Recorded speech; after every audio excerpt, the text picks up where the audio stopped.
Okay, so a very good afternoon to all my friends out there. How are you all? Yes, thank you very much. I am good. So, my dear friends, today we will start a very fresh topic, Chapter 4, Unit 1. Chapter 4, Unit 1. I'll write it down for you all. It's a part of Chapter 4 and Unit 1. Guys, this is one of those chapters which will be, continued for, let's say, around 4 to 5 classes. You see, because there are so many things here, and it is very important from examination perspective as well. So we have got to give it time. Okay, so here we are in a topic which is called as meaning and types of market, so please focus, everyone. It's a very easy chapter. It's not that technical as demand and supply was, but at the same time it requires a lot of focus. Okay, so pay attention, everyone. My dear friends, the first question that comes to mind in chapter 4 unit 1 is, what is the meaning of term market? My dear friends, markets simply mean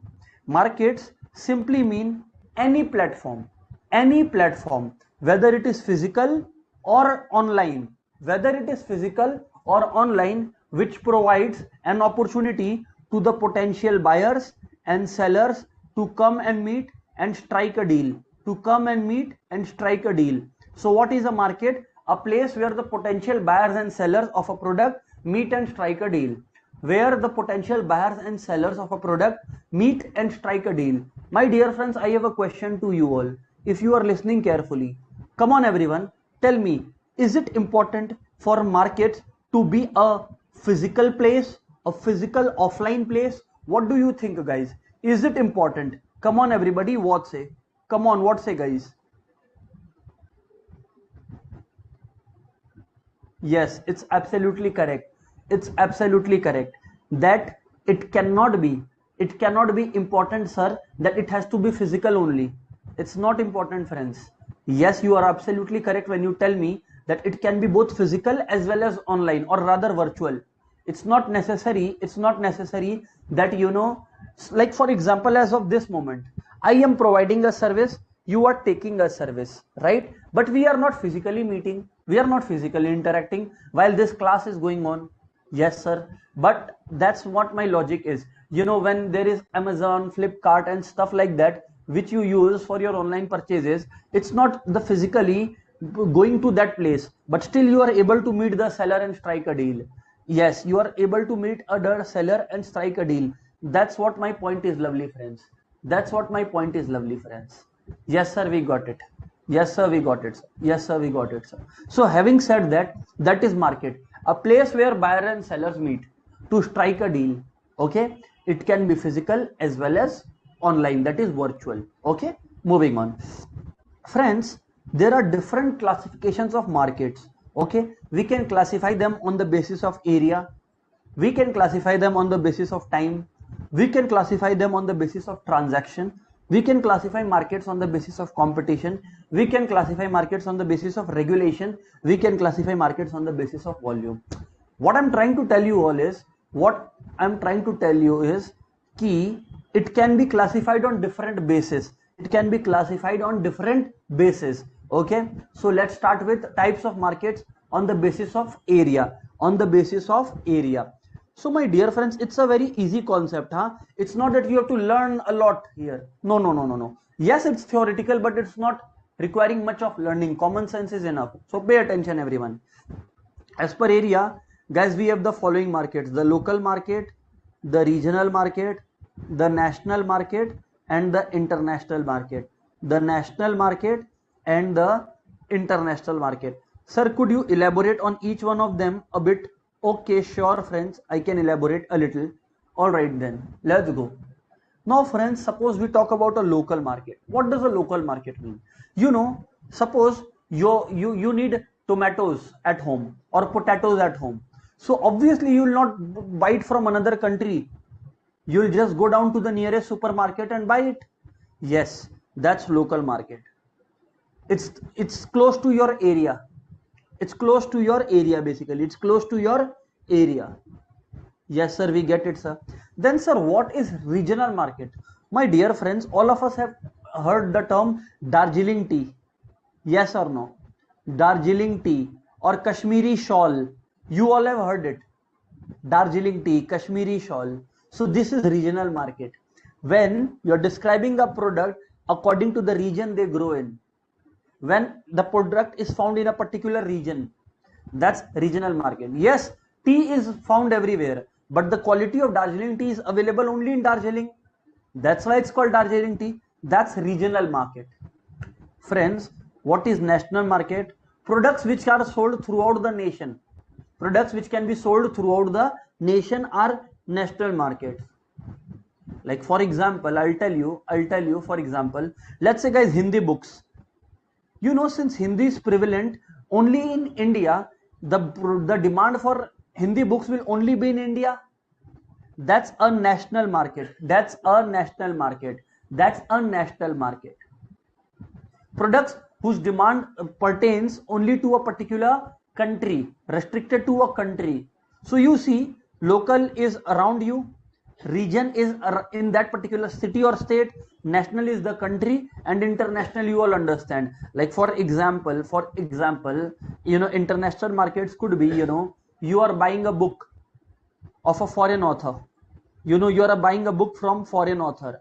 So that is a example of international market.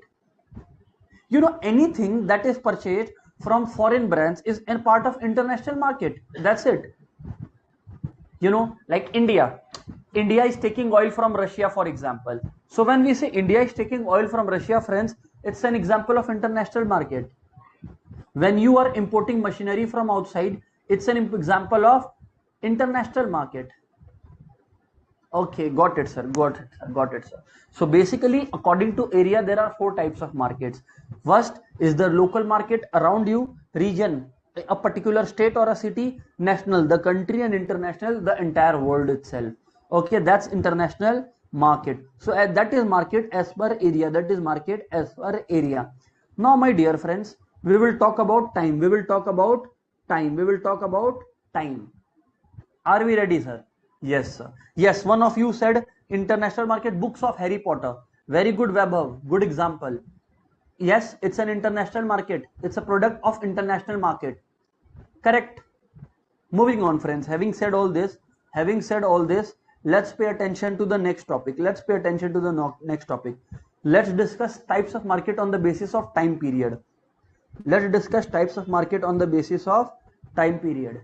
Okay. So one by one, let's go.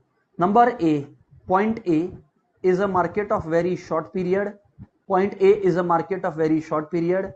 Point B is a market of short period. Sir, you have done this in supply. Yes, exactly the same. It's exactly the same, not a little bit different. You know, then it's long period and then followed by very long period.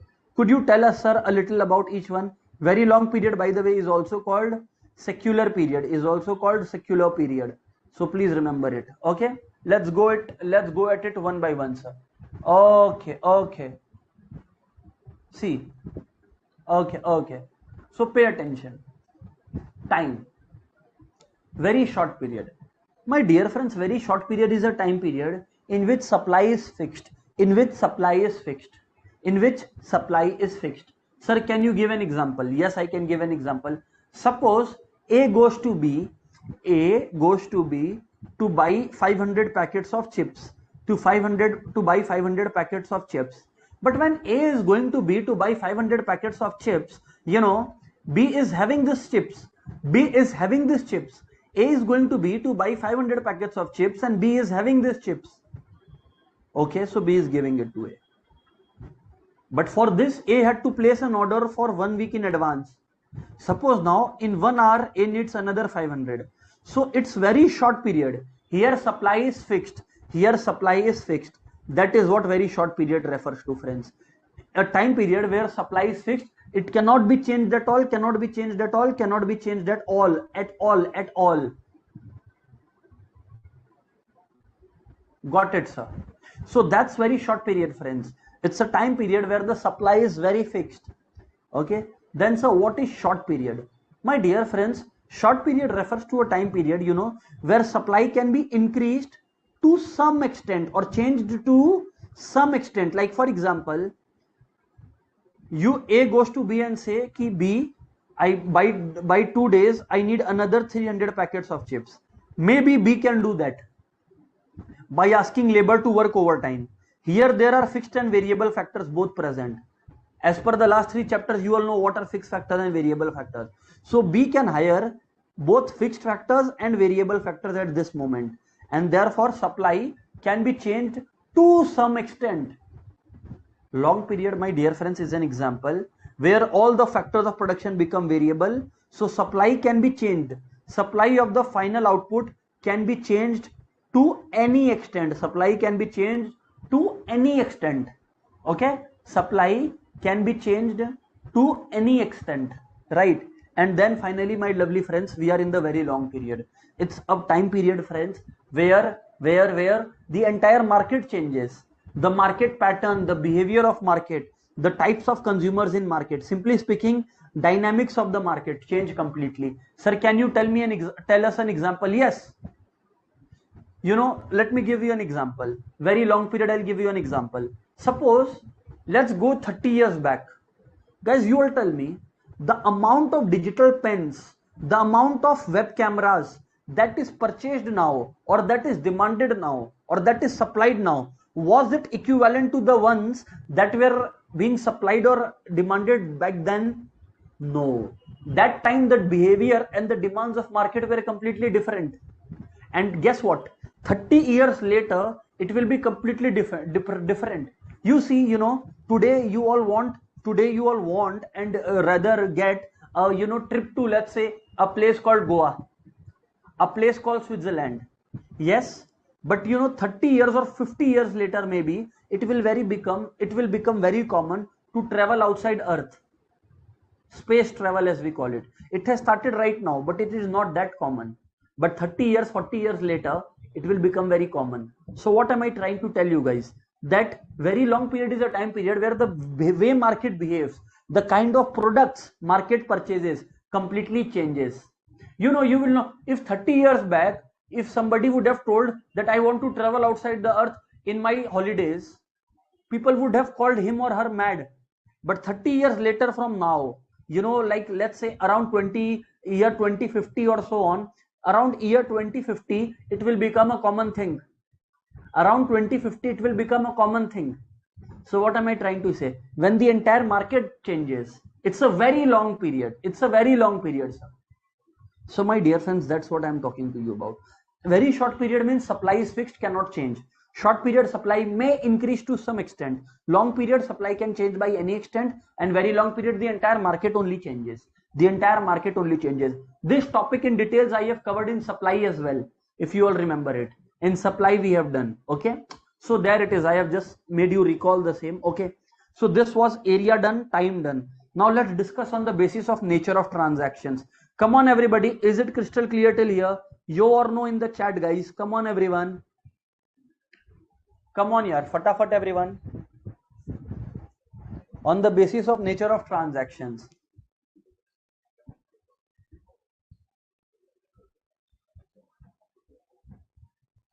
Okay, correct. Great. So now transactions are of two types. Transaction markets, actually. Transaction markets are of two types, sir. Okay, very good. Transaction markets are of two types, sir. One is spot or cash market. One is spot or cash market. Option 2 is forward or future market. Forward or future market. Forward or future market. Okay, forward or future market. So sir, can you elaborate on the same? Can you elaborate on the same, sir? Yes, I'll do that for you all. Yes, I'll do that for you all. Okay. So now, very good. Spot or cash market. My dear friends, you come to my shop. Let's say, for example, I have a shop where I sell this, this pen, let's say this pen. You come to my place, I give you this, I take, XYZ amount instead, and you go back home. So when the cash interaction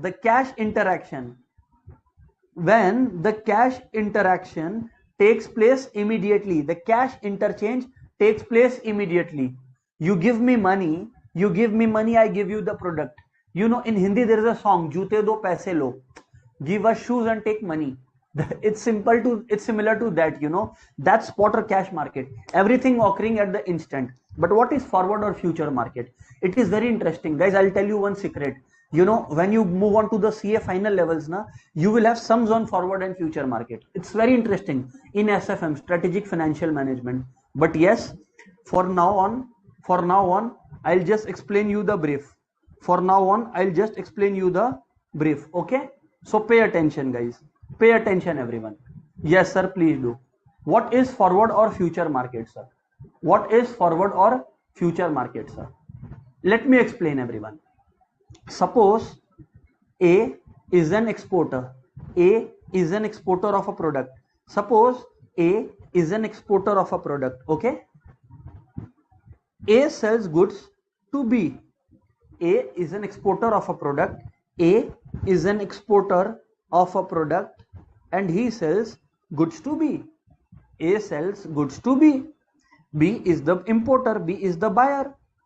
B is the importer, B is the buyer.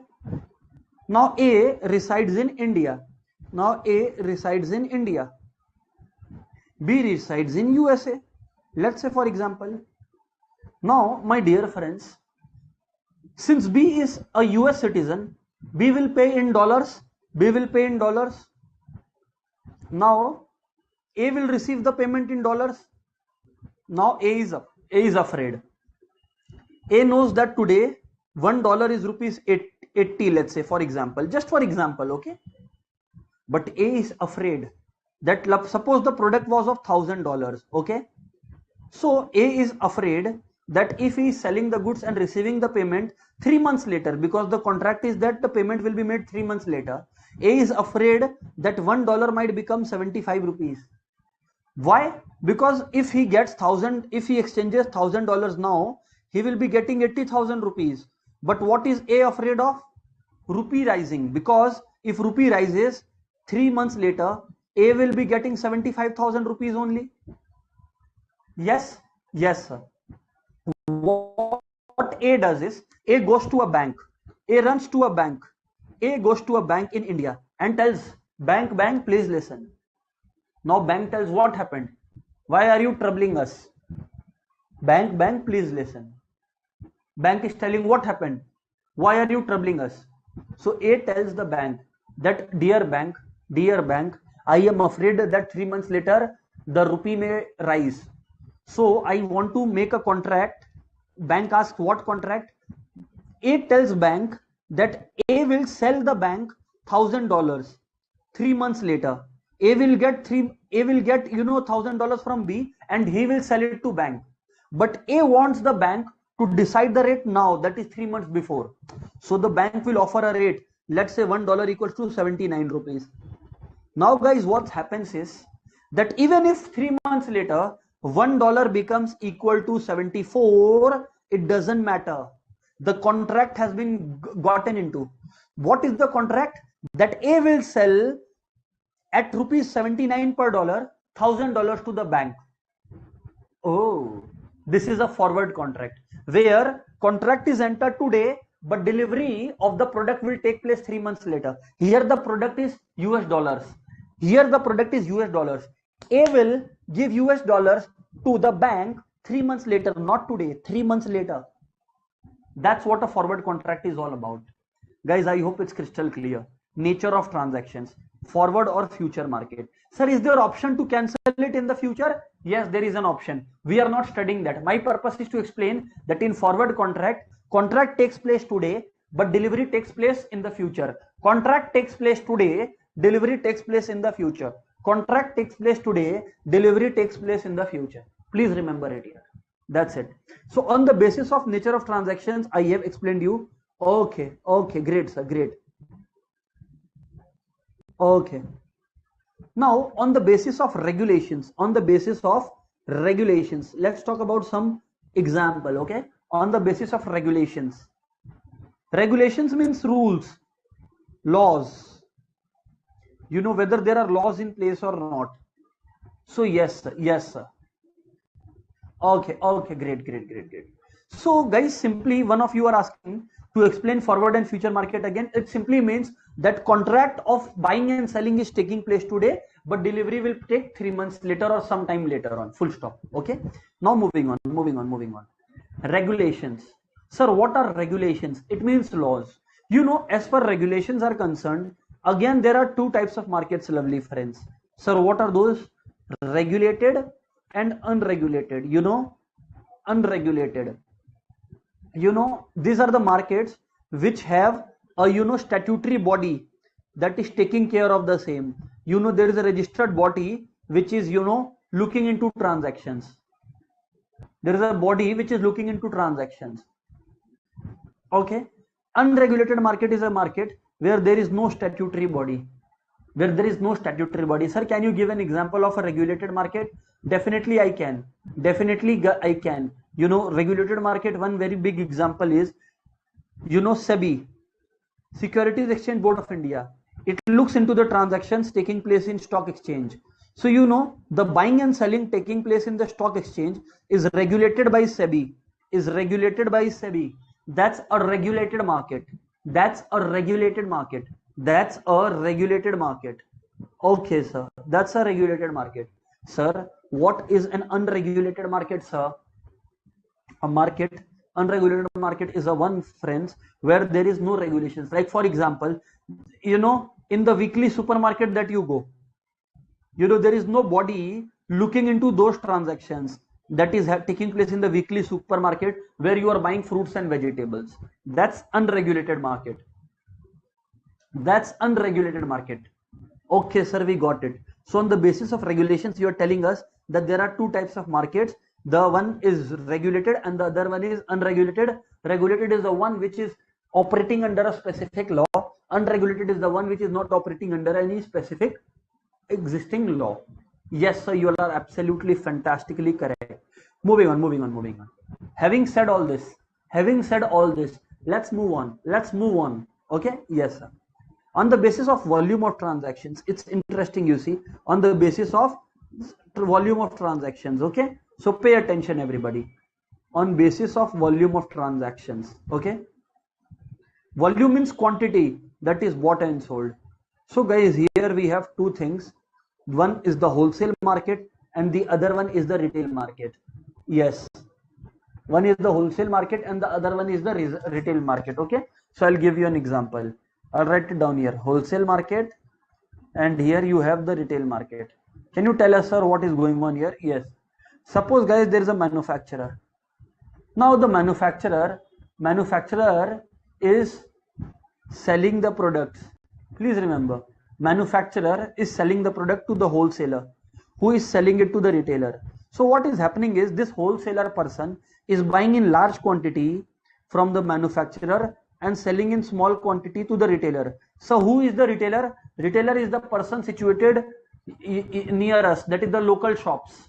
Okay, some of you were asking Hard Bazaar. Hard Bazaar is the supermarket only that I am telling. Okay, from where you buy fruits and vegetables. Now pay attention. Wholesale market is a market where transaction takes place in large quantities. Why? Because manufacturer is buying in large quantities. But sir, what is a retail market? You know, it is a market where retailer sells the product to ultimate consumer in small quantity. Remember, wholesale is a business to business, B2B model. Why, sir? Because you see, there is a manufacturer who is doing business, there is a retailer who is doing business. Wholesaler is buying from one business, selling to another business. So there is this business to business relation going on. But here it is B2C, because retailer is buying from wholesaler, who is a business, but selling it to a consumer who is ultimately the consumer. So it's B2C. Retail trade is B2C, business to consumer. Wholesale trade is one business selling to another business. Wholesale is one business selling to another business. Okay, so friends, this is what it is all about. Sir, can you summarize it? Yes, guys, I will summarize the entire discussion held till now in two languages, first in English, then in Hindi. You all need to be very careful because I will be a bit fast. So pay attention, guys. Here I go. See, meaning and types of market. Pay attention, everyone. It is according to area, we have discussed. four types. According to area, there are four types: local, regional, national, international. Local around you, regional in a particular region like Assam tea, national in the country, international across the world. Number one. Number two, time.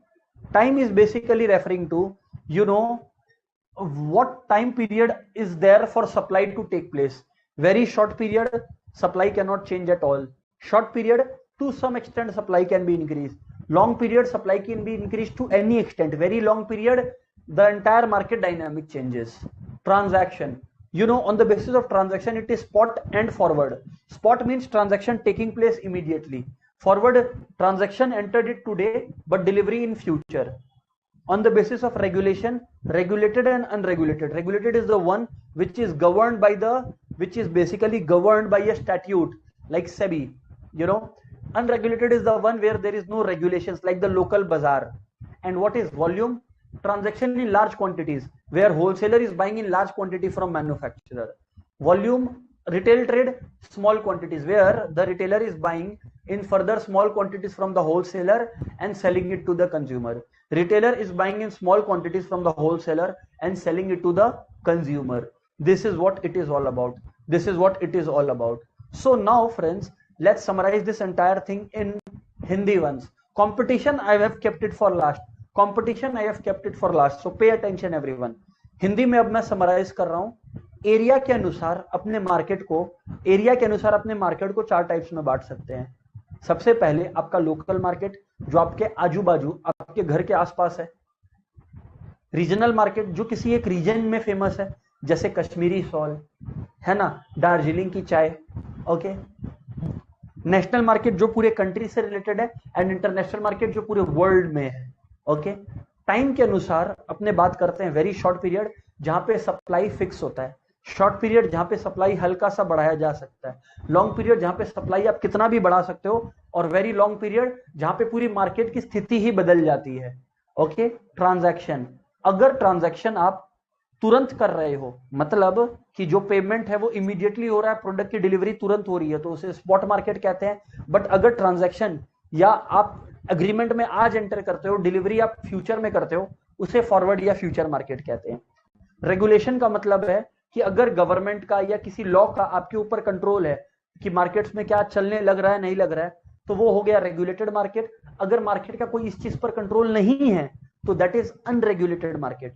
Volume, अगर एक person large quantity में manufacturer से products को खरीद के retailers को बेच रहा है, उसे हम लोग होलसेल मार्केट कहते हैं. बट अगर एक पर्सन स्मॉल क्वांटिटी में खरीद के होलसेलर से प्रोडक्ट को अल्टीमेट कंज्यूमर को भेज रहा है, उसे हम लोग रिटेल मार्केट कहने लगते हैं.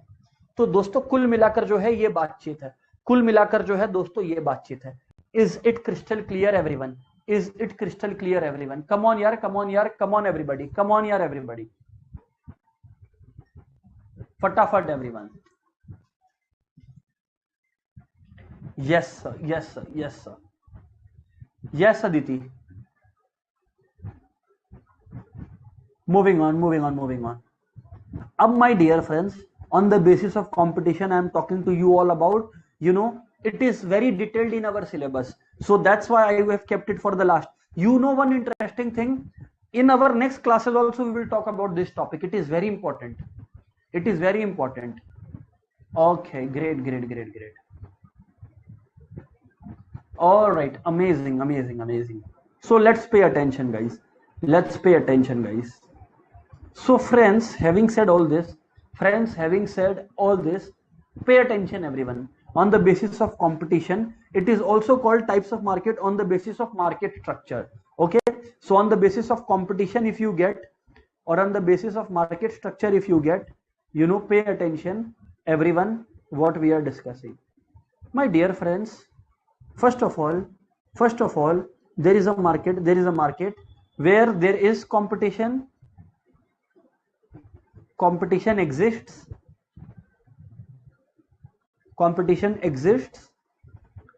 and then there is a market where there is no competition. Okay friends, if there is no competition, it means that market is a monopoly market. If the seller has no competition, you know, Example is Indian Railways. Indian Railways don't have any competitor because Indian Railways have got the sole right to, operate railways in our country. So therefore it's a monopoly market. Therefore it's a monopoly market. Therefore it's a monopoly market. Okay, but yes, pay attention. If no, it's a monopoly market. If the question is competition exists, then my dear friends, there can be two types of further discussion. It's perfect competition. It doesn't exist in reality. It's just for the concept of theory, nothing else. Perfect competition, imperfect competition. Okay, means competition is there, but it's not perfect. Imperfect competition, here we study two types of market. Number one is oligopoly.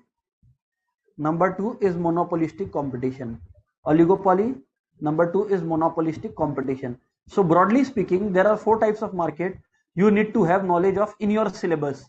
Four types: perfect competition, monopolistic competition, oligopoly, and monopoly. These are the four types. These are the four types that you need to be clear with. This is the types of market on the basis of competition. Okay, or on the basis of market structure, as you would like to call it.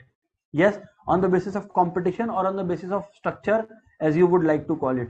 So first of all, if there is a competition existing, that's perfect competition or imperfect competition. If there is no, then it's a monopoly market, full stop.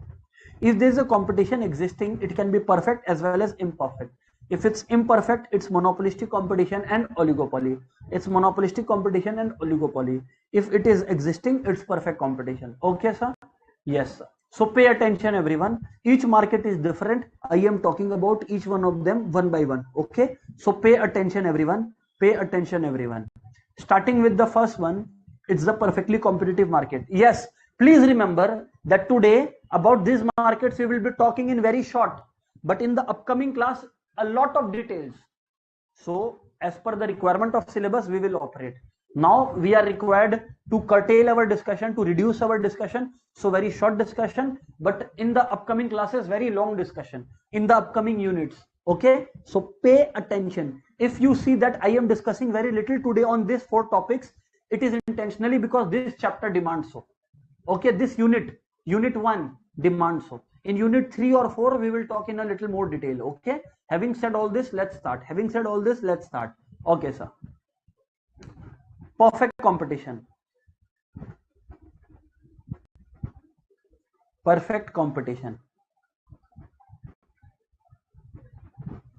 Sir, what is perfect competition? Sir, what is perfect competition? My dear friends, let's talk about this.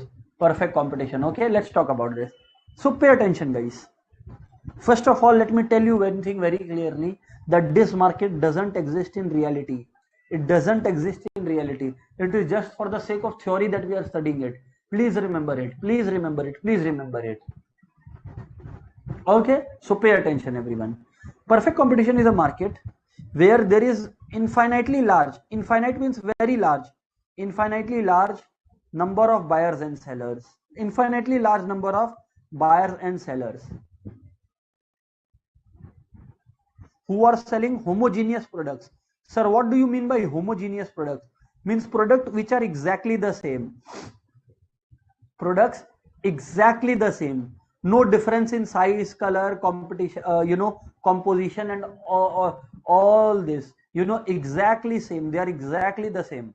That's homogeneous products. So number one, infinitely large number of buyers and sellers who are selling homogeneous product. And who decides the price here? Price is not decided by the buyers and sellers. Price decision, do you think the buyers make? The option is no. The answer is no. Do you think the sellers make? No. So who makes, sir? It's the market forces. Who makes, sir? It is the market forces. Market forces of demand and supply. What do you mean by market forces and demand and supply? We will cover it in our upcoming units. Don't worry. Here we are only doing what is required as per this unit. Okay. Here we are doing what is required as per this unit. So please remember. Okay. Here prices are not decided by buyers or sellers. It is decided by the market forces. Okay, what does market forces mean? That I will explain in our upcoming units. Don't worry. Okay, don't worry. Moving on. So here price elasticity of demand. Price elasticity of demand is very large. Why, sir? Because I'll tell you one reason. Because here there is perfect knowledge with the buyers and sellers. So buyers have perfect knowledge about the market and sellers also have perfect knowledge about the market. So sir, why is price elasticity very large or rather infinite? I'll tell you why, guys. I'll tell you why, guys. Pay attention, everybody. See what is happening here is na. See what is happening here is na. Even if a seller tries to increase the price by 1 rupee, let's say, price elasticity demand is infinite. It means even if he increases the price by 1 rupees, na, the buyers will stop buying from him. Why? Because buyers have perfect knowledge. And suppose if a seller reduces price by 1 rupees, other sellers will also reduce their price by 1 rupee. Why? Because sellers also have perfect knowledge. And therefore, price, due to change in price, demand will change a lot, and therefore infinite. And therefore infinite price elasticity of demand. Just remember it. Just remember it. There is a lot of details going to take place in our upcoming class. Okay. So perfect competition, to sum it up. Perfect competition, to sum it up. Let's go ahead here. It's infinitely large number of buyers and sellers who are selling homogeneous products. That is, products which are exactly the same. Price decision taken by the market rather than the buyer and the sellers. Price elasticity of demand here is infinite, and there is perfect knowledge with the buyers and sellers, and there is perfect knowledge with the buyers and sellers, and there is perfect knowledge with the buyers and sellers. Okay, guys, having said all this, let's move on to the next topic. Monopolistic competition. Sir, can you give an example of a market close to perfect competition? See, I'll tell you again. In reality, there is no perfect competition market. But if you want an example, I can give an example similar but not exact. That is vegetable market. The local vegetable market that you have. Okay? But there it is. Okay? Don't take it too seriously. Close to it. Okay? Moving on. Sir, monopolistic competition. What is monopolistic competition? It's an interesting one. It is present in reality. So let's talk about the same. Monopolistic competition. Yes, here there are sellers, but they are not infinitely large. Yes, here there are sellers, but they are not infinitely large. Yes, there are sellers, but they are not infinitely large. Here there are sellers, but they are not infinitely large. So let's talk about it. Pay attention, everybody. Pay attention, everybody. Large number of sellers. This is a market characterized by large number of sellers. This is a market characterized by large number of sellers. Large number of, not very large. It's possible in reality. I'll tell you why. I'll tell you why it's called monopolistic competition. Okay, sir. It is made up of two words, guys. If you pay attention, everybody. What are the two words it is made up of? Monopoly and competition. You know, monopoly means when there is only single seller in the market. But then, sir, what are you doing? You are writing monopoly plus you are writing competition. These are two opposite things, sir. Yes, pay attention, friends. You know, it is a market. Why it is called monopolistic competition? I'm explaining. Pay attention. Guys, Adidas, Puma. Can you tell me a common product which all of them sell? Adidas, Puma, Nike. Sellers like this, Bata. What do they sell? What is the common product that they sell? I want to know the name, friends. Come on, tell me the name, yaar.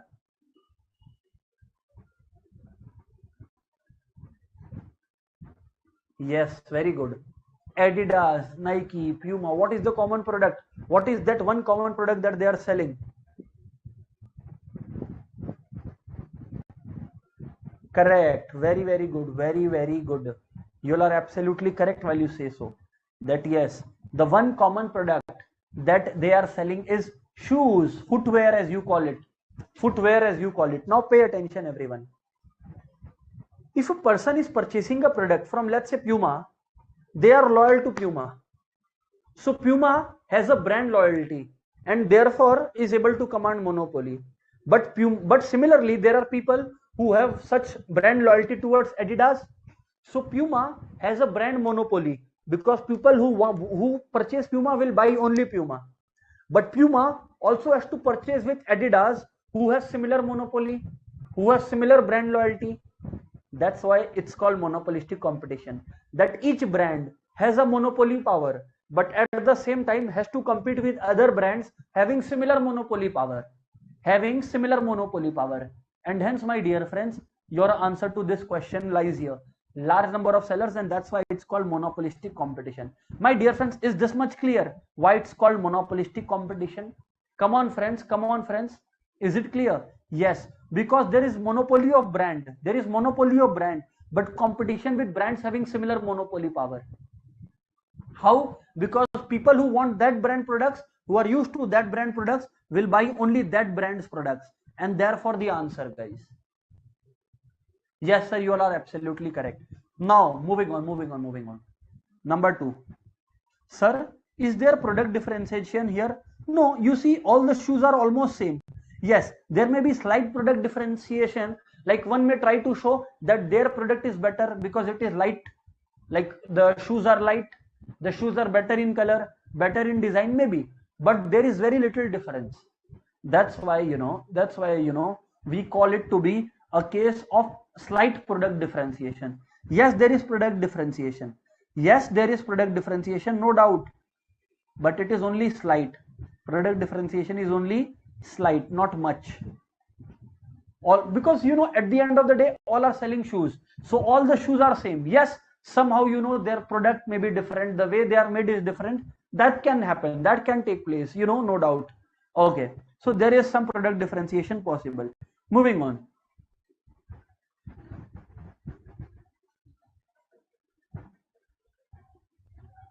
Price elasticity of demand. Friends, here the price elasticity of demand is large. It's not infinite, but it's large. That is, consumers are aware of the price. So if a seller is wanting to increase the price by a large quantity, by a large amount actually, then the consumers might think of shifting to some other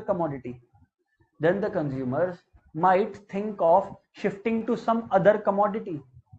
And therefore my answer here, guys, that the price elasticity of demand is here very large.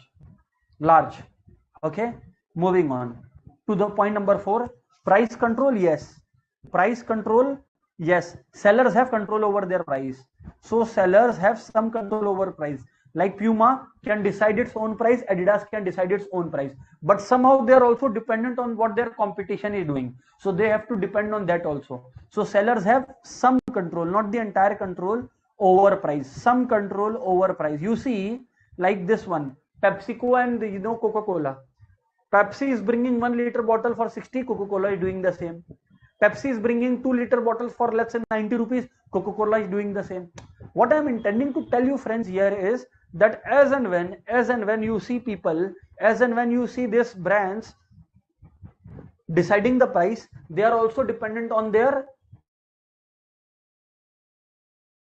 competition's price, and therefore I have said some control over price. Here the seller said no control over the price. Here at least there is some control by God's grace. Okay, yes sir, that's what monopolistic competition is all about, friends. But sir, what is oligopoly market then? Sir? I'll tell you guys, pay attention. Oligopoly market, it's a market where there is only few number of sellers, Oligopoly is a market where there are only few sellers, very few sellers, small number of sellers. Like for example, the door lock that Godrej is making. Apart from Godrej, there are only few brands doing the same. So there are only few sellers, small number of sellers. Okay? Okay? Yes, sir. So, price differentiation? Yes. Here anything can happen. There is no price differentiation, or there can be a huge price differentiation. Either there will be no price differentiation, or product differentiation, or there may be substantial difference between the products. So none to substantial. Number 3, here price elasticity of demand is a little small. Here price elasticity of demand is a little small, and eventually degree of control over price, degree of control over price, degree of control over price, there is some control over price, there is some control over price, degree of control over price, there is some control over price, some control over price, there is some control over price. Again, much like the monopolistic competition case. So friends, you know the three types of market. In perfect competition, sellers were very large in number. Homogeneous products were being sold, that is exactly same products. Price was decided by market, not by producers and sellers. Okay. In monopolistic competition, large sellers, products are slightly different. But in oligopoly, very few sellers and products are substantially different, or maybe not difference at all. You know, telecommunication service providers are also oligopoly, like this Jio and Airtel and all those. Okay. Price elasticity of demand is small and degree of control is some. There is some control over the prices. Why? Because again you have competition. So your price cannot be very different from your competition's price. That will be absolutely bizarre thing to do. That will absolutely be wrong thing to do. And therefore this is stated here. Moving on. Once oligopoly is done, friends, the next point is monopoly. Friends, the next point is monopoly. What is the next point, friends? Monopoly.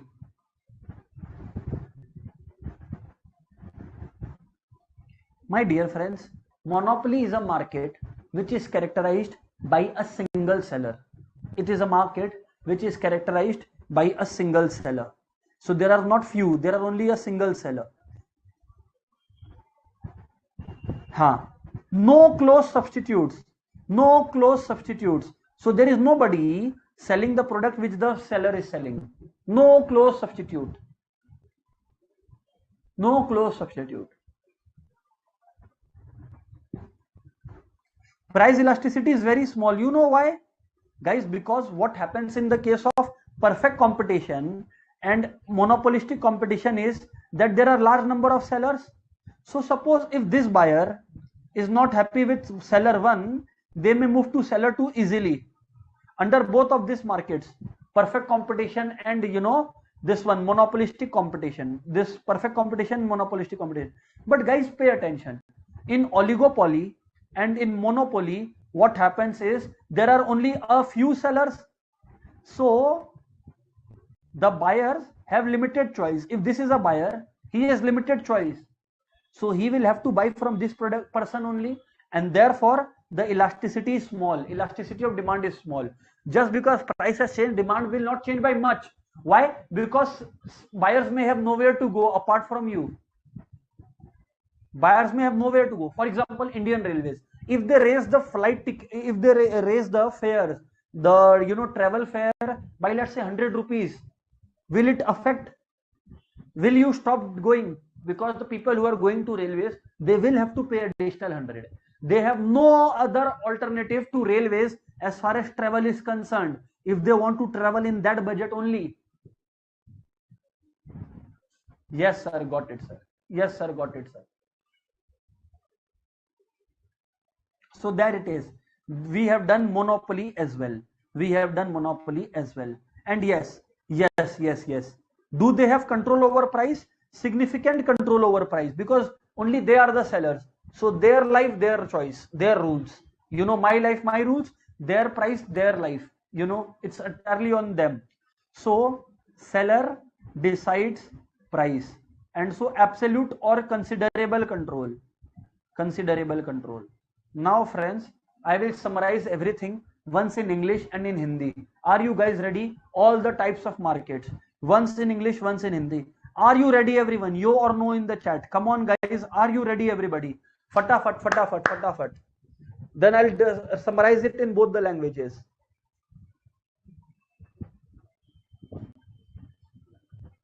Come on everyone. Okay then, let's go. So now friends, having said all this, let's go ahead. Let's discuss. So friends, number one type of market was perfect competition. It is a market which doesn't exist in reality. Only for theory we are studying. It is a market where there are infinite number of buyers and sellers. Okay, they are selling homogeneous products. They are selling homogeneous products. That is the products which exactly the same, which are exactly the same. Price decision, who takes the decision regarding price? Is it the buyers? No. Is it the sellers? No. It's the market forces of demand and supply that take price decision here. Next, what is the price elasticity of demand here? Sir, infinite price elasticity of demand. The price elasticity of demand is infinite here, because even a very small change in price, the consumer will change. The consumers will go to somebody else. Okay, and perfect knowledge. The buyers and the sellers have perfect knowledge about the product being bought and sold. Buyers and sellers have perfect knowledge about the product being bought and sold. Buyers and sellers have the perfect knowledge about the product being bought and sold. So yes, it's a market characterized by perfect knowledge. It's a market characterized by perfect knowledge. You know, it's a market characterized by perfect knowledge, where the buyers and sellers are having a perfect knowledge of the product and the situation in the market. Monopolistic competition, large number of sellers, products slightly different from one another. Price elasticity of demand large because there are many sellers, so consumers have option of changing the brand. And finally, price control. It indicates that sellers have large control, or not large I would say, but some control over the price.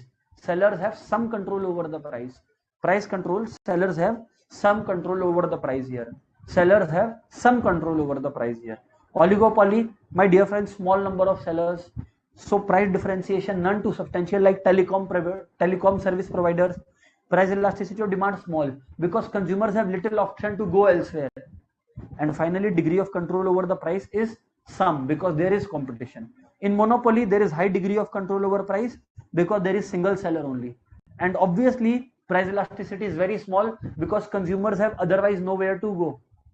And there are no close substitutes to the product being sold by the monopolist. Indian Railways, for example. Yes, sir. Yes, sir. Okay. Now, maximum of you are asking, sir, how market forces and demand and supply decide the price in perfect competition. That is what I am explaining now. Pay attention. How market forces of demand and supply work. Pay attention, everyone. Listen up carefully. Very good, Shahid. Very good. So pay attention, everyone. Market forces of demand and supply. All of you are asking this question, sir, how? Guys, let's take an hypothetical example, okay? Just assumption, okay? My dear friends, we know price influences demand and supply. All of us know this, absolutely sure, okay? So here I have put the price, here I have put the quantity demanded, and here I have put the quantity supplied. Pay attention, everybody. Pay attention, everybody. Pay attention, everybody. So let's say price is 10, 15, 20. Now guys, if price rises, quantity demanded falls. So quantity demanded here is 100 units, here it is 70 units, here it is 30 units. Why? Because as price rises, quantity demanded will fall. But supply will rise because producers will be profited. So let's say it's 40 rupees, it's 40 units, 70 units, it's 100 units. So guys, you see at the price of 15 rupees, quantity demanded and quantity supplied are the same. At price of 15 rupees, quantity demanded and quantity supplied are the same. At price of 15 rupees, quantity demanded and quantity supplied are the same, which is equal to 70, units. At price of 15 rupees, quantity demanded and quantity supplied are the same, which is 70 units. And that, my dear friends, brings me to this topic. And therefore, this is how it looks like. There is this demand and there is this supply. So at what point is demand getting equal to supply? 15 rupees, that's called the market force of demand and supply. And this is the price 15 rupees that will prevail in the market. This is the price that will prevail in the market. It is also called equilibrium price. That is the price at which quantity demanded and supply are equal. This is price mechanism. This is how in perfect competition prices are determined. This is how in perfect competition prices are determined. It is also called equilibrium point. Is it crystal clear, everybody? Is it crystal clear? Can we move on to the head of revenue? Can we move on to the head of revenue, friends? Come on, everybody.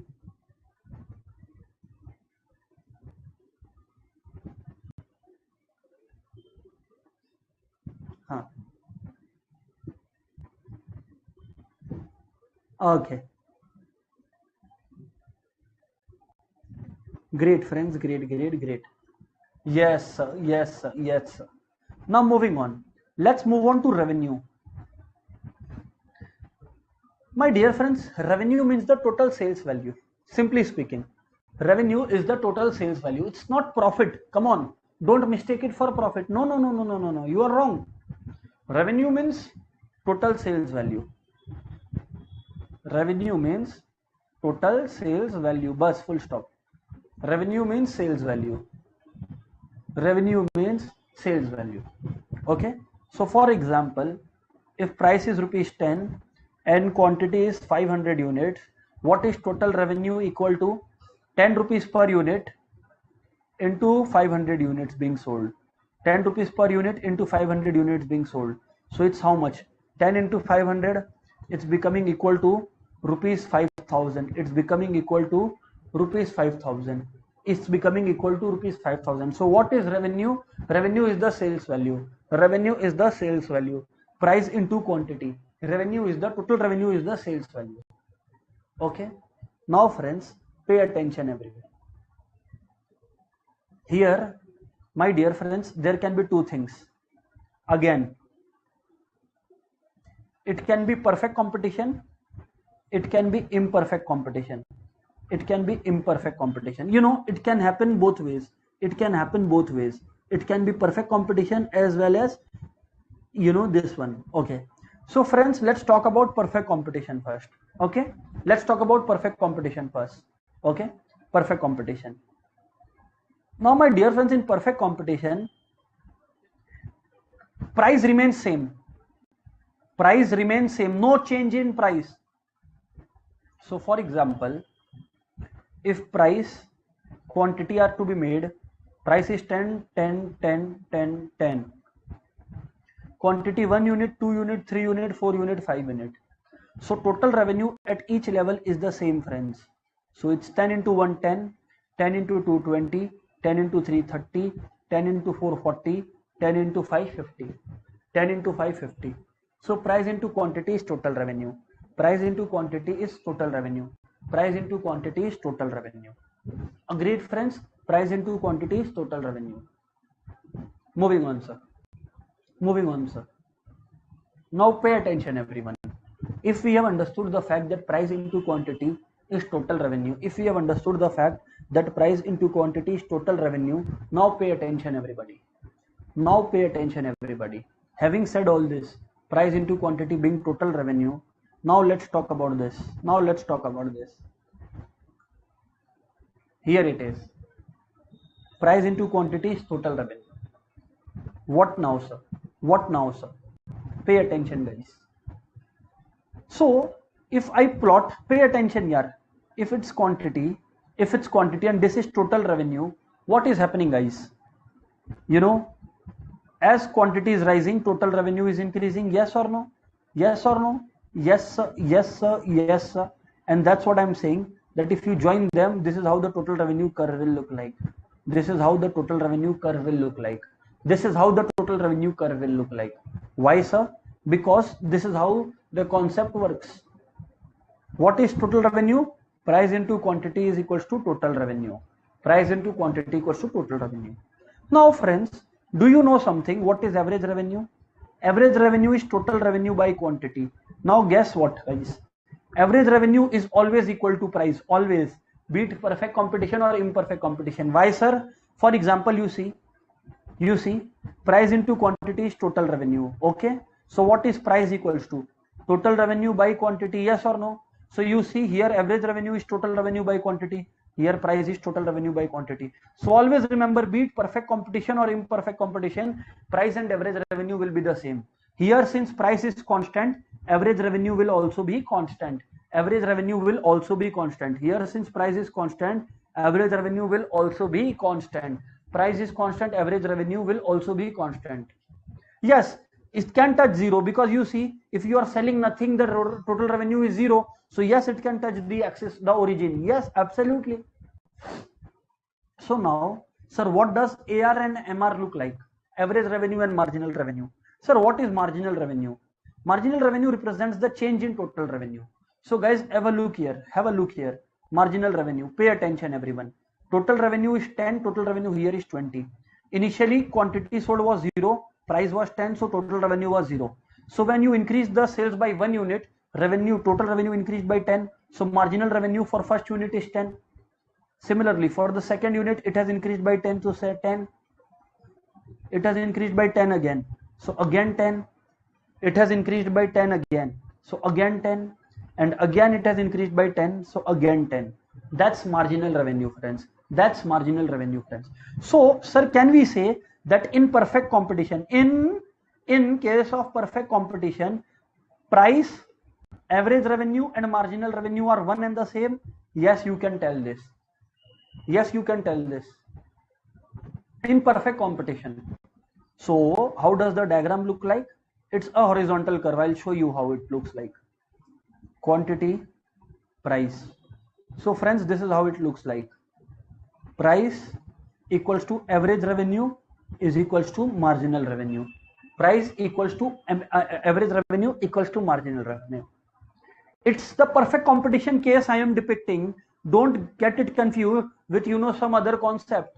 So guys, some formulas also you people have seen me writing down. Okay, first is total revenue equals to price into quantity.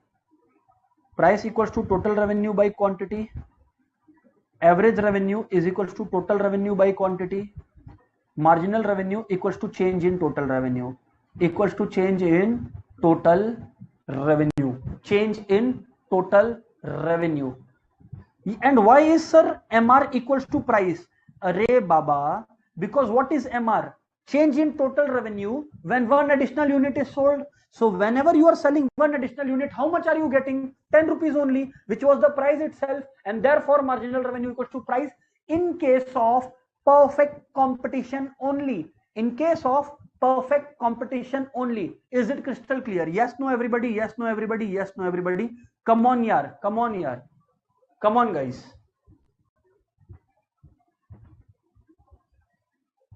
Come on, everyone. Yes, sir. It seems so. Fantastic, fantastic, fantastic. Great, great, great, great. Having said all this, let's move on, guys. Let's move on, guys, to something else, to something new. Okay, sir, let's go. Now, we are talking about imperfect competition. Imperfect competition is a situation where in order to sell more, you have to reduce the price. In order to sell more, we have to reduce the price. Write it down, everybody, in the chat, that in imperfect competition, that is like oligopoly or monopolistic competition, to sell more, we have to reduce the price. To sell more, we have to reduce the price. Write it down, then I will make the table. Write it down, then I'll make the table. Come on, everybody, attack. In imperfect competition, in perfect competition, price was same throughout. In perfect competition, price was same throughout. In imperfect competition, to sell more. In order to sell more, you have to reduce the price. In order to sell more, you have to reduce the price. Come on, everybody. Is it clear? Have you acknowledged it? Yes, sir. So now, guys, pay attention. Let's say, for example, price I am reducing to sell more. Okay, price was 10, first unit at 9, first unit at 10, second at 9, third at 8, then 7, 6, 5, 4, 3, 2, 1. These are the prices, Okay. Now pay attention, everyone. These are the respective prices. Now quantity. If price is 10 rupees, let's say we are able to sell 1 unit only. If price is 9 rupees, we are able to sell 2. This is imperfect competition. If price is 8 rupees, quantity sold is 3 units. If price is this one, okay, pay attention, everyone.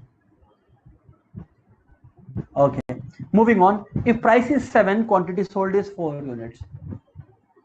Okay, yes.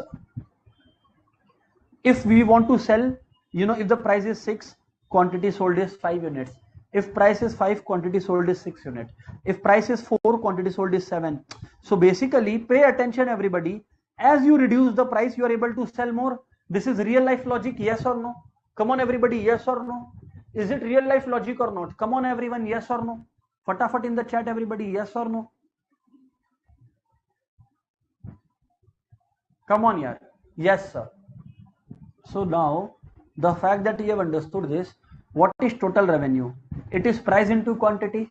So see, 10 into 1 is 10, 9 into 2 is 18, 8 into 3 is 24, 7 4s are 28, 30, 30, 28, 24, 18 and 10. My dear friends, also remember average revenue and price are always the same. Perfect or imperfect competition doesn't matter. Perfect or imperfect competition doesn't matter. Average revenue and price are always the same. Average revenue and price are always the same. Write down in the chat box everybody.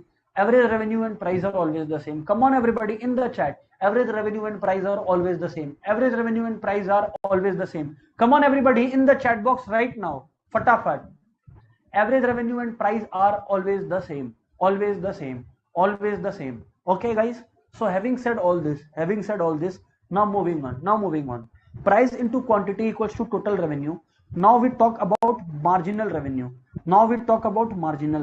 You see, marginal revenue is change in total revenue when you increase the sale by one additional unit. So initially when the quantity sold was 0, total revenue was 0. Now when you sold 1 unit, the revenue changed by 10. Here it changed by 8. Here it changed by 6. Here it changed by 4. Here it changed by 2. Here it changed by 0. Here it changed by -2. Here it changed by -4. Here it changed by -6. And here it changed by -8. That's marginal revenue. That's marginal revenue. That's marginal revenue. Yes or no, guys? Yes, sir. It is marginal revenue. We get it, sir. We get it, sir. Now, guys, here the diagram will be a bit different. Here the diagram will be a bit different. You guys have to see something. You know, just like in production and cost I taught you, you see here when total revenue is max, marginal revenue is 0. It's just like, you know, the TP and the MP diagram, total product and marginal product. When total product was maximum, marginal product was 0. Similarly, when total revenue is maximum, marginal revenue is 0. When total revenue is maximum, marginal revenue is 0. Can you see it everybody? Yes or no? Can you see it everybody? Yes or no? Come on here. Come on here. Yes or no? Come on here. Yes or no? And another thing, just like marginal product can be negative, marginal revenue can also be negative. Yes, sir. It is indeed striking that they are quite similar. Okay. So having said all this, now pay attention, guys. Pay attention. Let me draw for you all the diagram of the two. Whenever you see the diagram, na, obviously you don't have to draw the diagram in exam, but I'll explain to you. You see here. See, first of all, one below the other. Okay. Now, what are we doing here? Here we are writing y-axis. Here we are writing x-axis. X-axis is the quantity axis, and this is what basically referring to. It is referring to the total revenue, and it is referring to the marginal revenue, comma average revenue. Okay. Now pay attention, everyone. First, total revenue is rising. You see, as you can see till here till 30. Beyond this, it's falling. But obviously, it cannot be 0 or negative. Why? Because you will never sell it at 0 cost. It can never happen. So it's stupid to ask that. Okay. Very good, sir. So it's total revenue. Now, friends, pay attention. When total revenue is maximum, marginal revenue will be what? 0. So you all see that marginal revenue and average revenue at the first unit are same. Average revenue is 10, marginal revenue is 10. So both are the same at the very beginning. But gradually you see average revenue is relatively flatter. Average revenue is falling, no doubt, but it's rather on the more flatter side, and marginal revenue can become negative as well. And so marginal revenue has gone downwards. Marginal revenue has gone downwards. Marginal revenue has gone downwards. Understood, guys? This is how the diagram looks like. So, you know, this brings us to a relation, a very important relation. You know, the slope of MR is almost twice the slope of AR. The slope of MR is almost twice the slope of AR. Okay. So slope of MR is twice the slope of AR. Okay. So MR slope is almost twice the slope of AR, but forget it. Now you don't need it. Now you need only one thing. That is the relationship between MR and AR. What? Relation between MR and AR. Relation between MR and AR. So pay attention everybody. Pay attention everybody. What is MR is equals to? What is MR equals to? So friends, MR is equals to AR into elasticity minus 1 by elasticity. MR equals to AR into elasticity minus 1 by elasticity. MR equals to AR into elasticity minus 1 by elasticity. MR equals to AR into elasticity minus 1 by elasticity. So now let's talk about it. Pay attention everyone.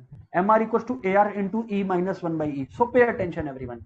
So if let's say E equals to 1, pay attention everyone. If elasticity equals to 1, MR is equals to AR into 1 minus 1 by E. So AR into 0, that is equal to 0. So if E equals to 1, MR equals to 0. If E equals to 1, MR equals to 0. If E equals to 1, MR equals to 0. If E equals to 1, MR equals to 0. Okay, great. Okay guys, so please remember this. This is very important. In exam they can ask you, MR into equals to AR into E minus 1 by E. Very important formula. E means elasticity, obviously. E means elasticity of demand. So that's something you should not ask. Okay, you should not ask this. It's elasticity of demand, obviously. Okay guys, moving on. So MR equals to AR into E minus 1 by E. Now let's say guys, if E is 1, if E is greater than 1, what will happen? You don't know what will happen, but it is obvious that if it is greater than 1, this whole thing will be positive. So it will mean that MR is positive. It will mean that MR is positive if E is greater than 1. If E is greater than 1. And if E is less than 1, MR will be negative. MR will be negative. If E is less than 1, MR will be negative. MR will be negative. MR will be negative. If E is less than 1, MR will be negative. If E is less than 1, MR will be negative. MR means marginal revenue. MR means marginal revenue. MR means marginal revenue. This is how you go about it. This is how you go about it. So pay attention everyone. Pay attention everyone. Okay, so there are three things. If E equals to 1, MR is 0. If E is greater than 1, MR is positive. If E is less than 1, MR will be negative. If E is less than 1, MR will be negative. Pay attention everybody. Okay, yes sir, yes sir, yes sir. So it's like this, you know, if you want to see the diagram, it's much like this. Pay attention everyone. This diagram, point elasticity of demand, I have taught you that, you know, here at the midpoint elasticity 1, here elasticity greater than 1, here elasticity less than 1, because it is lower line segment by upper line segment. I have taught you all this. So guys, remember what happens is if we draw a TR curve, if we draw a TR curve, pay attention everyone. So what you will observe is it seems something like this will happen. You know, the point at which E will be 1, it will go like this and then it will come like this. It will go like this and it will come like this. So that's what the total revenue curve looks like. That's what the total revenue curve looks like. That's what the total revenue curve looks like. Okay sir, is that so? Yes, that is so friends. That's how the TR curve looks like. Okay, so yes sir, we are getting it. Yes sir, we are getting it. Now friends, there are two behavioral suggestions that you need to give. But before I give any behavioral suggestion, some MCQ practice let's do, and let's check you whether you are able to answer it or not. MCQ time. Come on everyone. MCQ time. Come on everyone. 5 marks test. Are you all ready for the test? 5 marks test. Are you all ready for the test? Come on everybody. Is everybody ready for the test? 5 marks test guys. Are you ready? Yes sir, we are ready. Attack sir, attack. So let me start sir. Pay attention everyone. Question 1. Pay attention. If price of a product is ₹10, average revenue will be A 20, 30, 10, 0. Come on everybody, answer to this question please. Fatafat, fatafat, fatafat.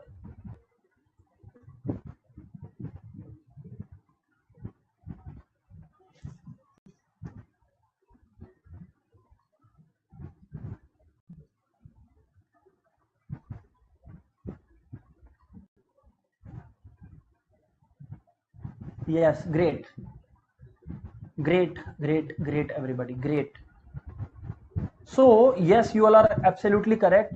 It's equals to average revenue. So if price of a product is rupees 10, AR will be, yes, rupees 10. AR will be rupees 10. Moving on to the next question. Moving on to the next question. Moving on to the next question. Are you guys ready? Let's see. 5 marks test is going on now. If elasticity is greater than 1, MR will be option A, positive, option B, negative, option C, 0, option D, all. What do you think will be the answer? What do you think will be the answer? Come on everyone, come on everyone.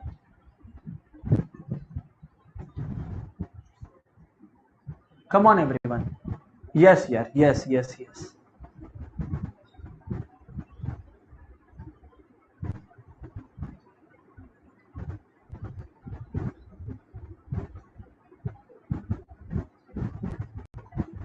Great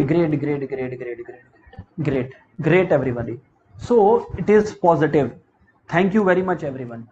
Thank you very much everyone.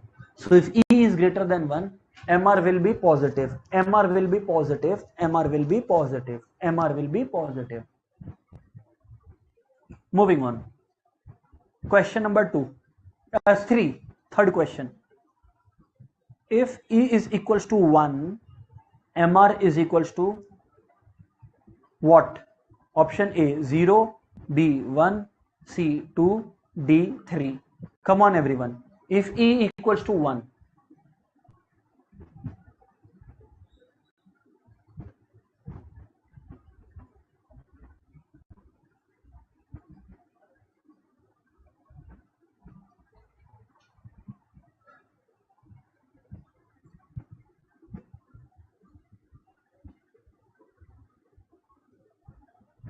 all right, great.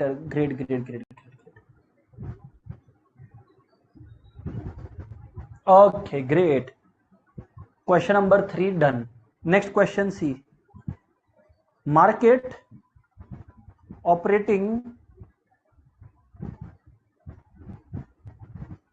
under immediate payment and delivery system. Immediate payment and delivery system is called option A, spot market, B, future market, C, regulated. This is the fourth question everyone. Regulated market, D, unregulated market. Come on everybody. Come on everyone. Yes.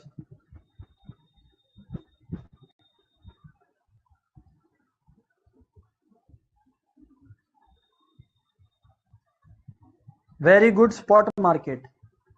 Very good, spot market. Spot market is the correct answer. And the last question, fifth question, before I start teaching further, before I start teaching any further, fifth question everybody, let's see.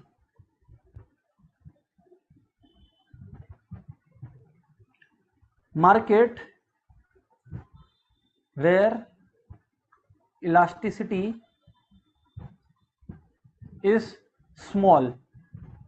Option A, oligopoly, B, monopoly,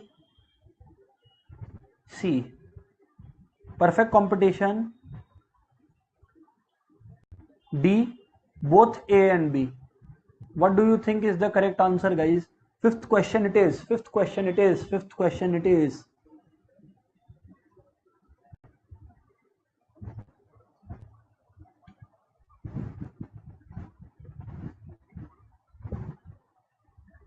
Very good, Ritika. Very good, Suhani. So Ritika and Suhani have been the first ones to give the correct answer to the fifth question. Rest of you think.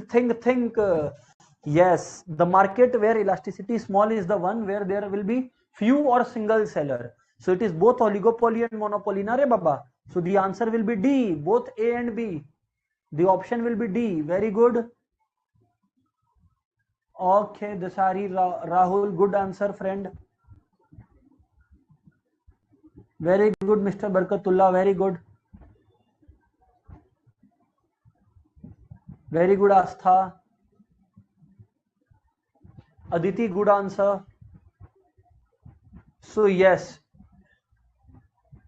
correct answer. So both A and B is the correct answer. Guys, so how many of you have scored 5 out of 5? Let me hear it from you all. Let me hear it from you all. How many of you have scored 5 out of 5? Come on, everybody. Let's see. Come on, everyone. Let's see.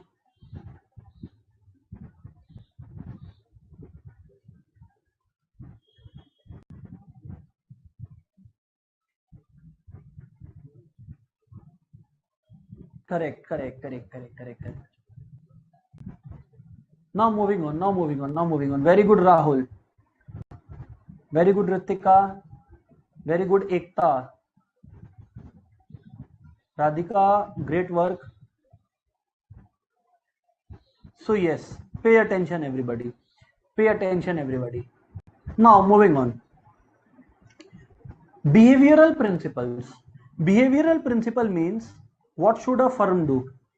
Behavioral principles means what should a firm do? What type of decision making should a firm be doing? Behavioral principles means that. What kind of decision making should a firm be doing?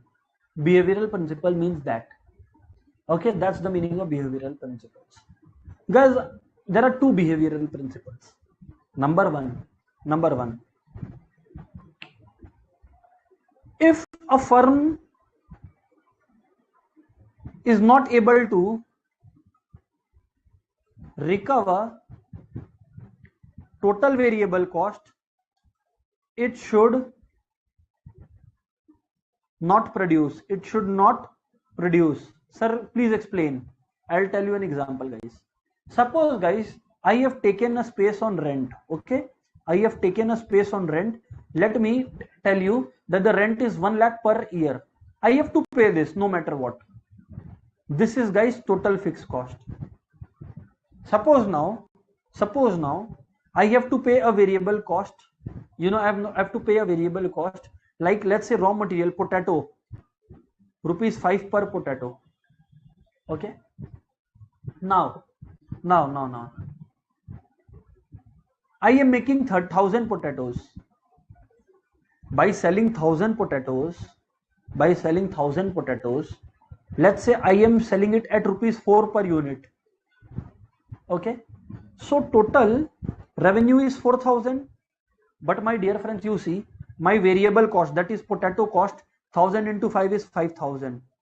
See, fixed cost, yes, we are making a loss because we are unable to recover fixed cost of 1 lakh, correct? But fixed cost is a loss that you would have incurred otherwise also, had you not produced anything, correct? But if you are not able to even recover your variable cost, that is what extra you are incurring, then so it is time that you stop producing. At least your loss will be only restricted to fixed cost. Here what has happened, your loss of additional 1,000 has happened. You see, already you were incurring 1 lakh rupees ka loss per year. Now your loss is added to 1,000. So whenever this happens, that firm is not able to meet even the variable cost, stop operating, stop production. When variable cost you are unable to meet. When variable cost you are unable to meet. When variable cost you are unable to meet. When variable cost you are unable to meet. So pay attention, everyone. Pay attention, everyone. Pay attention, everyone.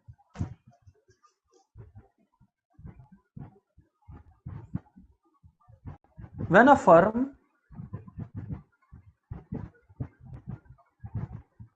unable to meet,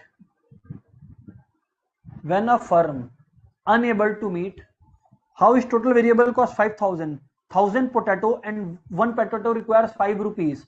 So 1000 into 5, 5000. Moving on. When a firm unable to meet total variable cost, stop production, stop production, stop production. Write it down. When a firm unable to meet total variable cost, stop production. Write it down in the chat, everyone. When a firm unable to meet total variable cost, stop production. Come on, everybody. Yes, sir. Yes, sir. Yes, sir. Fantastic, fantastic, fantastic. Now moving on. Now moving on. Moving on. Number 2.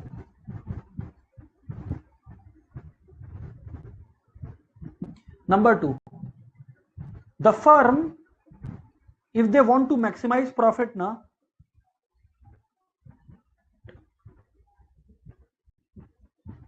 they can expand output. Expand means increase. They can expand output till the level till MR equals to MC, not beyond. Till MR equals to MC, not beyond. Till MR equals to MC, not beyond. I will tell you why, guys. Pay attention, everybody. Pay attention, everybody. I will tell you all why. I will tell you all why. Pay attention, everyone.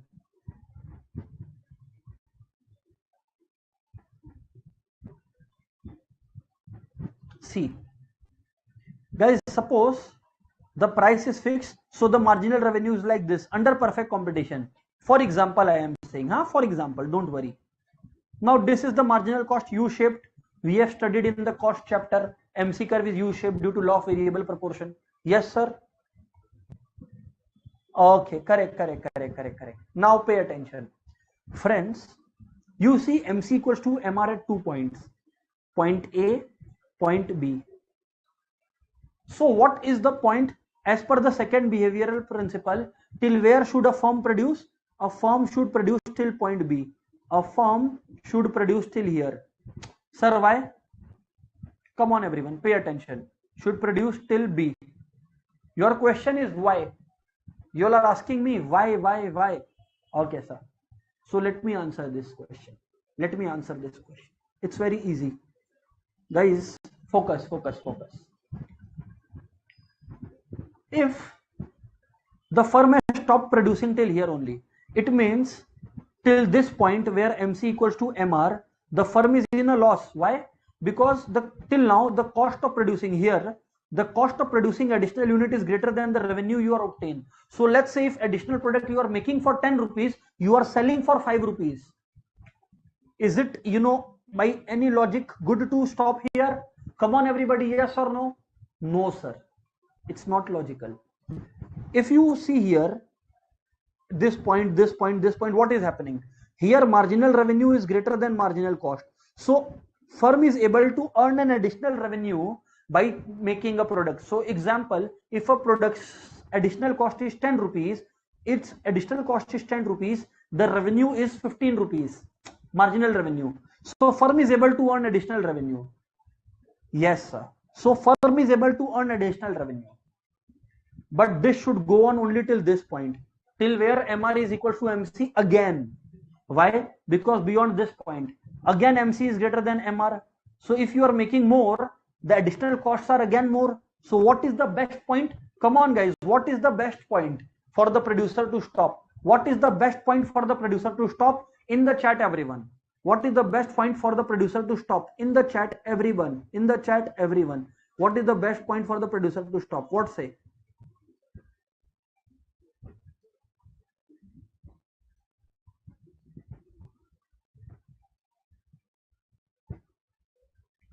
Correct. You all are absolutely correct. Sir, it's the point B that is absolutely the best. It's the point B that is absolutely the best. Correct. Point B is the best point. Point B is the best point. Correct. So now, friends, having said all that, let's pay attention now. Let's pay attention. Focus, everybody.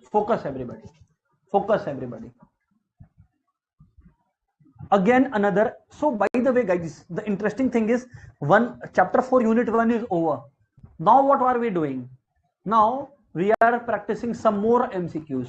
This is a MCQ that I am giving you all, and this is a chart based MCQ you will have to solve. So let's see whether you are able to solve it or not. Okay, let's see. Quantity 1, 2, 3, 4, 5, average revenue, here it is 10, 7, here it is 5. Okay, marginal revenue, here it is 8, here it is 8, here it is 3 rupees. Okay, here it is 8, here it is 3 rupees. So following are the blanks: blank A, blank B, blank C, blank D, blank E. Come on guys, tell me the values you will substitute in this blanks. Tell me the values you will substitute in this blank. Everybody right now. Everybody right now. Go ahead guys, I am waiting. A, B, C, D, E. What value will come instead of A? What again B? What again C? What again D? What again E? Come on guys. And yes, I'll summarize it in Hindi as well, don't worry. I'll summarize it in Hindi as well, don't worry. Just first of all, fill in these blanks. Okay, so pay attention. Acha, first of all, most of you are asking me to summarize these behavioral principles in Hindi as well. So behavioral principles दो ठो है. पहला behavioral principle ये है कि देखो fixed cost तो आपका लगेगा ही लगेगा. आप ये देखिए कि आप जो प्रोडक्ट को बेच रहे हो, आप जो माल को बेच रहे हो, उससे आप अपना टोटल वेरिएबल कॉस्ट रिकवर कर पा रहे हो क्या?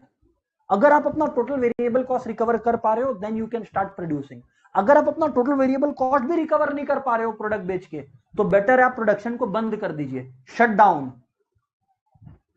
और दूसरा बिहेवियरल प्रिंसिपल है कि अगर आपको प्रॉफिट मैक्सिमाइज करना है आपको यानी सेलर को, तो वहां रुक जाइए जहां पर मार्जिनल मार्जिनल रेवेन्यू और मार्जिनल कॉस्ट बराबर हो जाए. क्यों? क्योंकि अगर मार्जिनल रेवेन्यू और कॉस्ट बराबर है, इसका मतलब है कि जितना एक्स्ट्रा प्रोडक्ट बनाने का खर्चा है उतना ही में प्रोडक्ट को आप बेच के एक्स्ट्रा रेवेन्यू कमा ले रहे हो. अब अगर ऐसा है कि एक्स्ट्रा रेवेन्यू ज्यादा है एक्स्ट्रा कॉस्ट से, तो आपको प्रोडक्शन करते रहना चाहिए. अगर एक्स्ट्रा कॉस्ट ज्यादा है एक्स्ट्रा रेवेन्यू से, तो प्रोडक्शन रोक देना चाहिए. इसीलिए बेस्ट पॉइंट प्रॉफिट के लिए वो है जहां पर आपका एडिशनल रेवेन्यू और एडिशनल कॉस्ट बराबर हो. एडिशनल रेवेन्यू एडिशनल कॉस्ट मतलब MR इक्वल्स टू MC. ये था दोस्तों बिहेवियरल प्रिंसिपल का समरी. अब आप लोग वापस इस पर आइए and come on everybody, solve it now.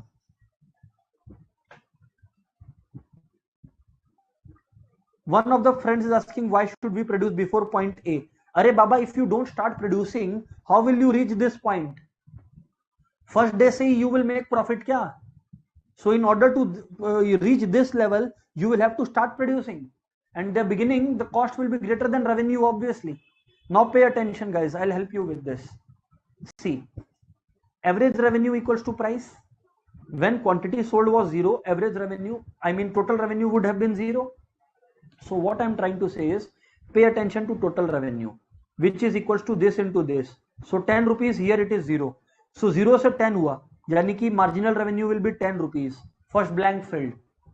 And as I have already said, at the first unit, average cost and marginal cost, average product and marginal product, average revenue and marginal revenue will always be the same for the first unit. Now pay attention. At the second unit, what is happening is, additional revenue is 8. So total revenue was 10. Now additional revenue is 8. So total revenue is 18. Now what is average revenue? 18 divided by 2, that is 9 rupees. Wow, sir, wow. Blank 2. Now pay attention. Now average revenue is 7. This is 3. So total revenue is 21. So how much is this increasing by? By 3 rupees. So C is 3 rupees. Furthermore, now average revenue is 5. So 5 into 4 is 20 rupees. 5 into 4 is 20 rupees. So initially it was 21. Now it is 20. So by -1 your revenue has fallen. 20 minus 21. And again your marginal revenue is 3. So your revenue has further increased by 3 rupees. So total revenue is 23. So 23 divided by 5, you know 23 divided by 5, it will be 4.6. So average revenue is 4.6. This is how you go about it, guys. Is it clear? Is it clear? Come on, everybody. Come on, everyone. Is it clear? So see, I have filled in the blanks. You all check. Most of you have done correct except the E part. So please focus on the E part. Very good, Navneet. Navneet is the first one to give correct answer. All the answers correct. Followed by Gunshita, followed by Nittal, followed by Ashish. Very good. Followed by Bhargavi. Then Bibhu. Very good. Yes, sir. So this is how you solve questions like this. Guys, are you ready for another question, numerical based question like this? Are you all ready, guys? What say? Very good, Ekta. Another question you will see. Come on, everybody. Again, another question. Quantity 1, 2, 3, 4. Average revenue 10, 7. Marginal revenue 8, 5. So there are 4 blanks again. A, B, C, D. Find out their values, guys. I am waiting. I am waiting. I am waiting. Come on, everybody. I'm waiting.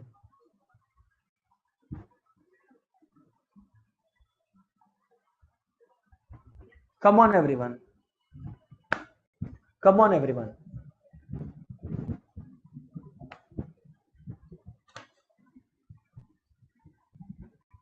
Okay, great, great, great, great, great. Great.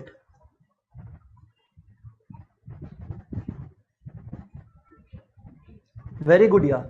So you all are correct while you are telling me that, sir, since average revenue is price and at the first unit it will be the same, so A will be equals to 10. Very good. To 10 is the correct answer here.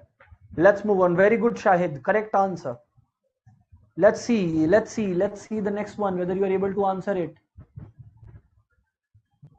Very good, Mr. Muhammad Barkatullah. Very good, Arshdeep. Good. So see, now what is, see, sum total of marginal revenue is total revenue. So example, if you add marginal revenue of 1 and marginal revenue of 2, you will get total revenue of 2. If you add marginal revenue of 1, marginal revenue of 2 and marginal revenue of 3, you will get total revenue of 3. Going by that logic, friends, marginal revenue of 1 and marginal revenue of 2 is 18. So total revenue, see, 1 into 10, 20. Marginal revenue is 10 plus 8, 18. 10 plus 8, 18, isn't it, sir? So now what is happening, friends, is, you know, 18 minus 20 you are doing. 18 minus 20 you are doing. So see, 18 minus 20 is, forget it, 18 divided by 2 for average revenue, because total revenue divided by quantity is average revenue, it will give you 9. Okay, moving on, sir. Now see, 3 into 7, quantity into price is total revenue 21. We discussed at the beginning of the class. Now by how much is it increasing? By 3 rupees. So marginal revenue is 3 rupees. Marginal revenue is 3 rupees. Okay, yes, sir. Yes, Arshdeep. Moving on. If you see here carefully, it's increasing marginal revenue by 5. So initially the total revenue was 21. Now if to 21 you add 5, it's 26, and 26 divided by 4. 26 divided by 4 is basically 6.5. So option D will be 6.5. Very good. So these are the 4 answers: 10, 9, 3, 6.5. Sir, can you summarize the formulas for us? Yes, I can summarize. Yes. It will be 10, obviously, no doubt. It will be 10. Don't worry about it. All right. Now pay attention, guys. So to summarize the formulas from this topic, at least, you know, key revision. Write down the heading key revision of this topic. Pura ka pura. You can note it down with me. Okay, key revision. Come on, everybody. Come on, everyone. Key revision for you all. Writing right away. So please be ready. Number one. Total revenue equals to price into quantity. Total revenue is price into quantity. Number two, average revenue and price are always the same, which is equals to total revenue divided by quantity. Always, always, always. Number three, in case of perfect competition only, price, marginal revenue and average revenue will always be the same. Otherwise not, obviously. Number four,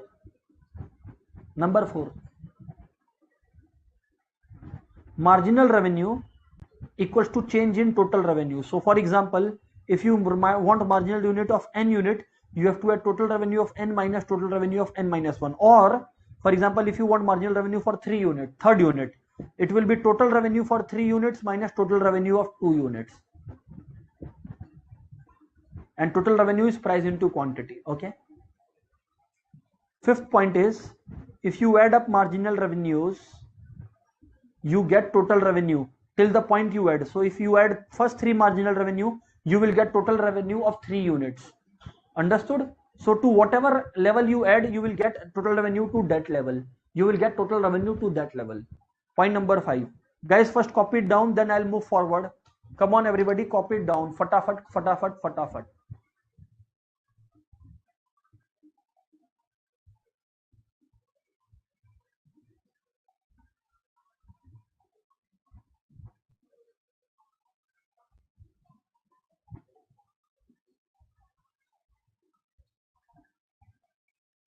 Okay, sir.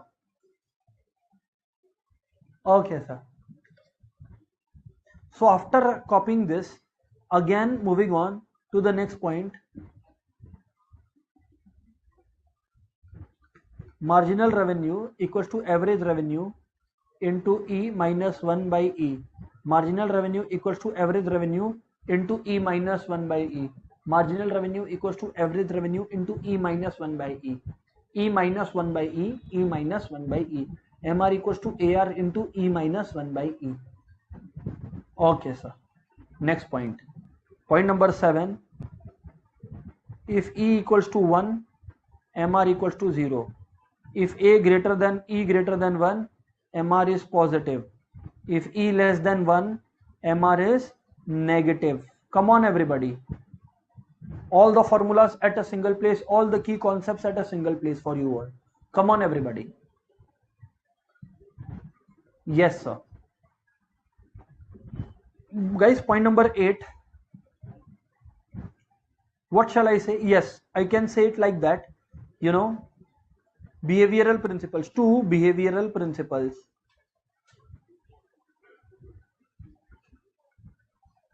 If total variable cost is less than total revenue, don't produce. I mean, if total variable cost is greater than total revenue, my bad. If total variable cost is greater than total revenue, don't produce. And to maximize profit, expand output, that is increase output till MR equals to MC. Don't try to go beyond that. Till MR equals to MC. Don't try to go beyond that. Come on everybody, copy the next part. Then 4 or 5 MCQs more we will practice. Come on guys.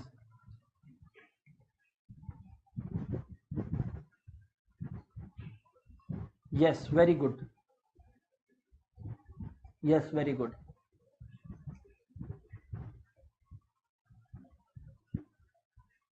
So let me present you with a question. Let me present you all with a question then, okay? See, the question is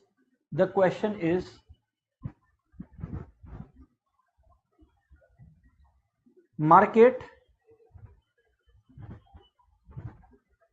characterized by a very large number of buyers and sellers. Option A, monopoly. B, perfect competition. C, monopolistic competition. And D, oligopoly. What do you think is the correct answer, guys? What do you think is the correct answer, guys? Again, 5 marks test is going on, so be ready. Question 1, this is again. So yes, you all are absolutely correct. You all are absolutely correct when you tell me that a market characterized by a very large number of buyers and sellers is nothing but, yes, perfect competition. Correct answer. Correct answer it is indeed. Correct. Perfect competition. Next question. Market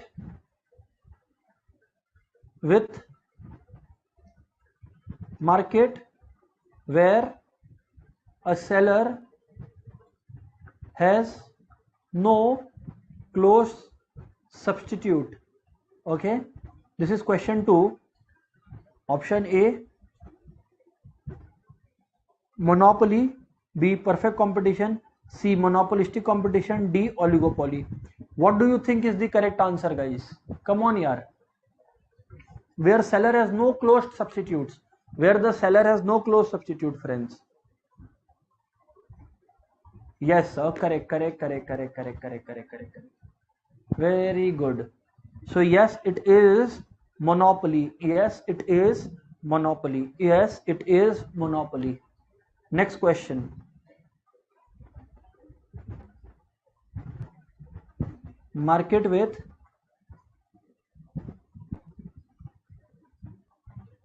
very few sellers. Option A, monopoly. B, perfect competition. C, monopolistic competition. D, oligopoly. What do you think is the correct answer, guys? Question number 3 is going on here. Yes. Correct answer, friends. Correct answer, friends.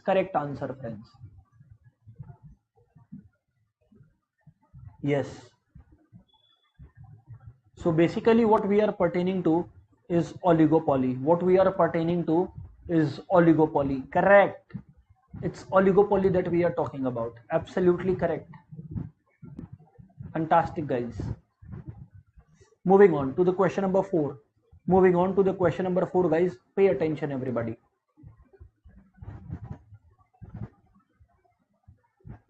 Market where there is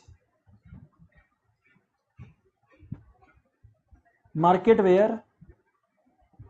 forces decide the prices.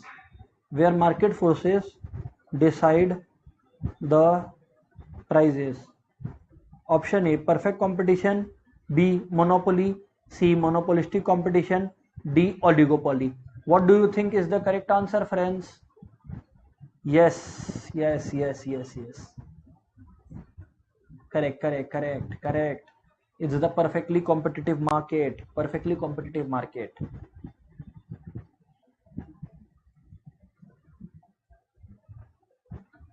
In which market are the products homogeneous?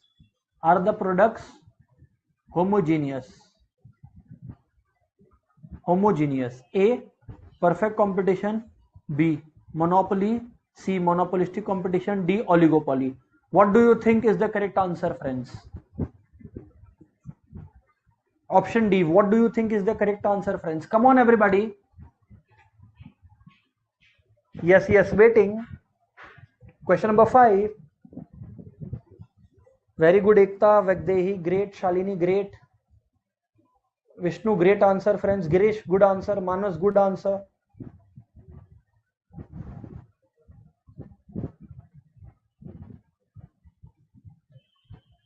Correct. Perfect competition. So guys, may I know how many of you have scored 5 out of 5 in this particular test? Today it was second test that I take. So it's amazing I took. So it's basically, we have done 2 tests today. How many of you have scored 5 out of 5 in this second test? Come on, everyone. Let me see.